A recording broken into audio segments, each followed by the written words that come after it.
હવે કેટલી વાર છે? તો ત્યાર થતા વાર તો લાગે અને છોકરાઓને કરી અમે થાય તો વાર ન લાગે. કઈ ગંધારા લઈને જાવા ગામ જાય તો મારે પછી કલાક એકનો મને તૈયાર કરીને બેહાર દીધો છે. હા તો તમારું મોડું થતું હોય ને તો તમે જાઓ મને જાઓ. મારે વાર જ લાગશે હજી તૈયાર થવાની. તો હું જાઉં તો રિક્ષામાં આલી આવજે. હા જાઓ, હું તો રિક્ષામાં આલી આવી. જાઓ જાઓ, તમ તાર કાઈ કામ નથી માર તમારું.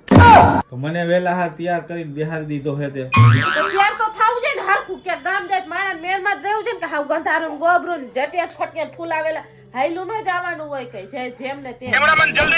મને તો વેલો શું કામ તૈયાર કરી દે? મને કહેવાય કે ઘડી કર્યો હું તૈયાર થઈ જાઉં પછી તૈયાર થઈ જાય છે. તમારે જણને શું હોય? કાઈ ન હોય. હાઠ લુગડા પહેરી નાલતા ને અમારે તો છોકરા તૈયાર કરી અમે તૈયાર થાય તો વાર ન લાગે. વાર જ લાગે હો. હા અમારે તમારું ઘણે ન હોય કે આ પાટલું બુસ્કોટ પહેર્યા ને ભાગ્યા. હા તમારે જોઈ હતું મેકઅપ ને બેકઅપ. હા તમારે જે મેકઅપ કરવાનો હોય લિપસ્ટિક આમ જોજે ને આ જો મેકઅપ હોય લિપસ્ટિક હોય હજી ચાંદલો કરવાનો બાકી છે. હજી છોકરીને તૈયાર કરી છે મારે બાકી જ છે હજી તૈયાર થવાનું. હા હાલો મિત્રો, આ વિડીયો સારું લાગે તો લાઈક કોમેન્ટ ને શેર કરજો.